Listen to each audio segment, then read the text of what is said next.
The morning the creek ran dry, Sarah Brennan stood in what used to be bottomland and pressed her boot into soil that crumbled like ash.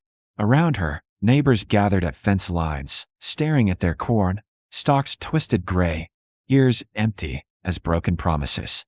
3 miles east, Gary Vickers was already on the phone with his insurance adjuster. 2 miles west, the Kowalski brothers had stopped watering entirely, letting their fields go to save the house wells. Sarah's heritage wheat, planted where everyone said nothing would grow, stood chest high and golden. The heads were full. The stalks were thick. And every farmer in Shenandoah County was about to learn what she'd known for 2 years. Eroded land remembers how to heal if you let it. But that was August. The story started 23 months earlier, on a November morning when frost made the broken ground glitter like shattered glass. Sarah pulled her truck onto the access road bordering the 40-acre plot everyone called the wasteland. 70 years of tobacco, then corn, then soybeans, then nothing. Just a bald scar on the Virginia landscape where topsoil had given up and washed away. The property had sold at auction for a third of comparable land value. Sarah bought it with money her father left her, money he'd saved working the railway for 43 years. Her brother called that night. "You bought what?" "The Hutchins plot." "Sarah, that ground won't grow weeds. Dad's money is mine to use." Everyone's saying you lost her mind. His voice carried the particular exhaustion of a younger sibling who'd spent his whole life explaining an older sister. Julie heard it at the feed store. "They're taking bets on how long before you give up." Sarah watched through her kitchen window as the last light died on the wasteland. Let them bet. At the Soil Conservation Office, the agent, a kid fresh from Virginia Tech, his shirt still creased from the package, pulled up satellite images spanning 30 years. The erosion was visible from space. Gullies like claw marks, subsoil exposed, the land stripped to hardpan. "Your best option is a long-term cover crop rotation," he said. "Maybe in 5-6 years, I'm planting wheat this spring." He blinked. "Ma'am, wheat needs topsoil. Organic matter. You've got maybe 2 inches over clay. Heritage wheat. Red Fife. It was bred for difficult conditions. Modern varieties would struggle on that plot. An 1800s variety." He tried to smile kindly. "I appreciate the historical interest, but agriculture's advanced for good reasons. You got the test results I sent?" "I did. The pH is manageable, but the organic matter is 0.4%. That's functionally sterile. What if I build it back? That takes years. Compost, manure, cover crops. It's a process." Sarah stood. "Thanks for your time." He walked her to the door, handed her a pamphlet on soil remediation. "There's no shame in waiting. In doing this right." She took the pamphlet, recycled it in the parking lot. The seed came from a heritage grain conservancy in Ontario. 20 pounds of Red Fife, the wheat that built the Canadian prairies when nothing else would survive. Sarah also ordered 2 tons of mushroom compost, a truckload of rotted horse manure, and something the modern farmers had abandoned, time. She spent December and January spreading compost, working it shallow into what topsoil remained. The forecast said early spring, so she targeted March for planting. Every morning before her shift at the rural health clinic, she walked the wasteland, learning its contours. Where water pooled, where the clay broke surface, where, against all logic, a few volunteer oats had managed to root. At the co-op in February, she ran into Diane Morrison, who farmed 800 acres of conventional corn with her husband. "Sarah, heard you bought the Hutchins place." "I did." Bold choice. Diane's smile was tight. "What are you planting?" "Wheat." "On that ground?" Diane glanced at her husband, who was testing seed corn near the counter. "Honey, Sarah's planting wheat on the wasteland." He looked over, looked at Sarah, looked back at his wife. "Heritage stuff?" "Red Fife," Sarah said. He laughed. "Not mean, just automatic." "That's brave. I'll give you that." "Brave or crazy," Diane said. "We're taking bets at book club." Sarah bought her soil amendments and left. In the truck, her hands were steady on the wheel, but something hot and hard settled behind her ribs. Let them laugh. Let them bet. The land would answer. She planted the first week of March, working alone with a rented drill that kept jamming on the rough ground. The seed went in shallow. Heritage wheat had longer coleoptils, could push through obstacles modern varieties couldn't handle. Her father used to say that old genetics remembered hardship. That survival left blueprints into genes. The wheat sprouted on day 9.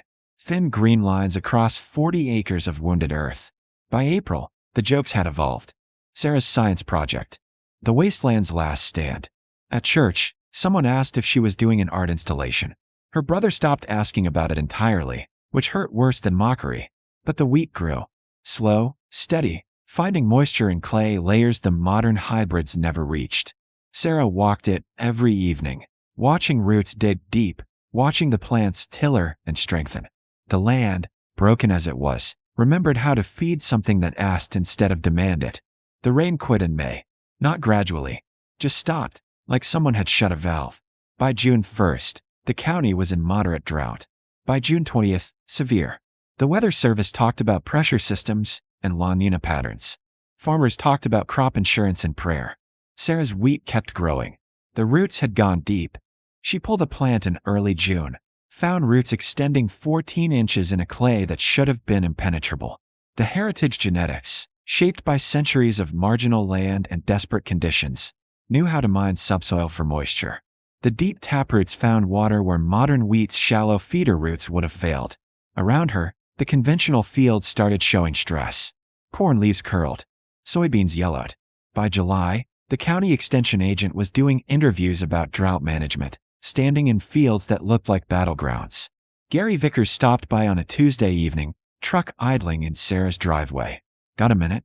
She was checking the irrigation system she'd installed. Drip lines running from her well, insurance against total failure. Sure. He killed the engine, climbed out. 60 years old, 3 generations of Vickers farming the same 1,000 acres, and he looked defeated. Your wheat's doing good. It's holding. More than holding. I drove by yesterday. It's heading out. In this heat. He took off his cap, ran his hand through sweat-damp hair. My corn's dying. I've got 60 acres that won't make 20 bushels. The seed company says it's the drought, but their hybrids were supposed to be drought tolerant. Tolerance different from adapted. How's yours doing it? Sarah looked at the wasteland, at the wheat moving in the hot wind. Deep roots. Slow growth. It's not trying to produce 200 bushels an acre. It's trying to survive and reproduce. That's what it was bred for. You willing to share the variety? For next year. You laughed at me in February. He nodded. I did. I was wrong. The apology sat between them, genuine and uncomfortable. Come back at harvest, Sarah said. I'll give you seed. Thank you. After he left, Sarah walked the field margins, checking for pest pressure. The wheat had gone in so early, established so deep, that it was heading out before the worst heat arrived. The timing was accidental. Or maybe not. Maybe the genetics knew. Maybe 200 years of spring planting in harsh climates had written the calendar into the seeds themselves. At the clinic, her coworkers started asking questions. Is it true your wheat's still green? Can you really grow crops on the Hutchins place? My uncle farms. Can you talk to him? By mid-July, when the drought escalated to extreme, Sarah had a waiting list of farmers who wanted to see the operation. She set up a field day for the last Saturday in July, expected maybe 10 people, and got 47. They stood in her wheat, surrounded by plants that shouldn't exist, and listened. The soil was dead, someone said. How'd you bring it back? I didn't. The wheat did. Deep roots, open channels. Plant residue feeds microbes. It's slow, but it's real. How much compost did you use? 2 tons of mushroom compost. Worked shallow. 1 application of composted manure. That's it. The wheat did the rest. Diane Morrison was there, taking notes. What's her projected yield? 20 to 25 bushels an acre. Someone laughed. That's nothing. My conventional wheat does 60 in a good year. What's it doing this year? Silence. 12 bushels, the man admitted. If I'm lucky. Sarah nodded. I'll take 25 reliable bushels over 60 bushels that disappear in a drought year. The field day ran 4 hours. People wanted soil samples, seed sources, planting dates. Sarah shared everything. The variety, the minimal inputs, the philosophy of working with land instead of forcing it. Her brother showed up halfway through, stood in back, didn't say anything. But he stayed. That night, he helped her clean up the folding chairs. I was wrong, he said. About the money. About calling you crazy. I know. How do you know it would work? I didn't. But I knew modern agriculture was failing that ground, so trying something old made sense. He looked at the wheat, dark gold in the failing light. You're going to be famous. In the farming world. I'm going to be a farmer. That's different. But word spread anyway. The local paper did a story. Then a regional agricultural magazine. By August, Sarah had interview requests from 3 universities and a sustainable agriculture nonprofit. She turned them all down. The wheat needed harvesting, and talking didn't get work done. The creek ran dry on August 7th. Sarah knew because she walked down to check the crossing that morning and found smooth stones gleaming in air, crayfish dead in the last puddles. The drought had peaked. Around the county, farmers were harvesting early, cutting losses, trying to salvage anything from fields that had promised everything and delivered dust. Sarah's wheat stood ready. The heads were full, the moisture content perfect. She rented a small combine from 2 counties over. The local outfit suddenly had mechanical problems when she called, though she suspected the problems were more social than technical. Her brother Tom ran the combine. He'd taken vacation days from the hardware store, showed up at dawn without being asked. They worked through the heat, the machine crawling through wheat that should have been impossible, separating grain that proved every doubter wrong. 27 bushels per acre. Final count. In a year when the county average was 9 bushels for wheat and 15 for corn, Sarah's 40 acres of wasteland produced $10,000 in grain sales and something more valuable, proof. The calls came immediately. Farmers wanting seed. Agricultural journalists wanting interviews. The county extension agent, the same kid who'd given her the remediation pamphlet, asking if he could document her methods for a case study.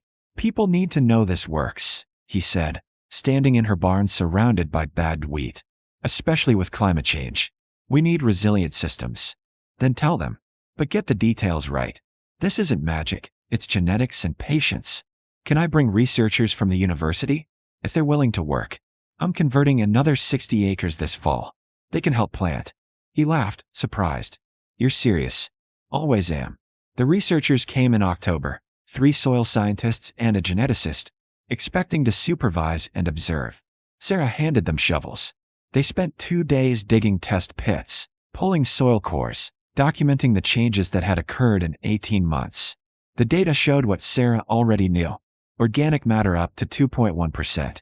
Aggregate stability improving. Microbial populations exploding. The wasteland was healing. This is remarkable, the lead scientist said. She was younger than Sarah expected, with dirt under her nails and the focused intensity of someone who'd found her life's work. You've accomplished in under 2 years what we thought took 5 or more. The wheat did it. I just gave it space. No, you believed when everyone said it was impossible. That's rarer than you think. The university wanted to establish a long-term research plot. Sarah agreed. With conditions. She maintained control. She kept farming it. And any findings were shared freely with farmers, not locked behind paywalls. They signed the agreement in November. By December, Sarah had orders for 300 pounds of seed. Farmers across Virginia and into West Virginia wanting to try heritage wheat on their own marginal ground. She sold it at cost, kept enough for her own expanded planting, and used the rest to buy the adjacent 40 acres, another wounded plot that everyone said was hopeless. Her brother helped her close on the property. You're building an empire of wasteland. On building soil. The empire's incidental. On Christmas, the County Agricultural Commission gave her an award. She accepted it politely, said thank you, and went home to plan the spring planting. The award went in a drawer. The land was what mattered. The drought broke in January with 3 inches of snow, then steady winter rains. By March, the county's water table had recovered. But the lessons hadn't washed away. 17 farmers planted heritage wheat that spring. 5 more converted marginal ground to soil building rotations. The co-op started stocking heritage seed varieties alongside the hybrids. Sarah planted 80 acres, working with 2 employees now. Young people who wanted to learn sustainable systems, who saw the future in old methods.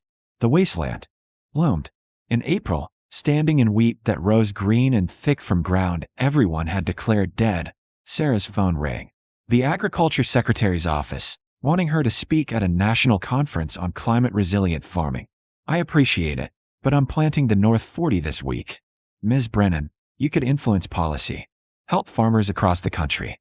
I'm helping farmers by growing grain and sharing what works. That's policy enough. She hung up, went back to the field, where Tom was running the drill, where the soil opened and accepted seed, where the old genetics met healed ground and promised another season of impossible growth. That evening, walking the field margins as the sun dropped toward the blue ridge, Sarah pressed her boot into soil that gave and held, that smelled rich and alive. 2 years ago, this ground had been sterile. Now earthworms turned in her boot prints. Now roots would dig deep.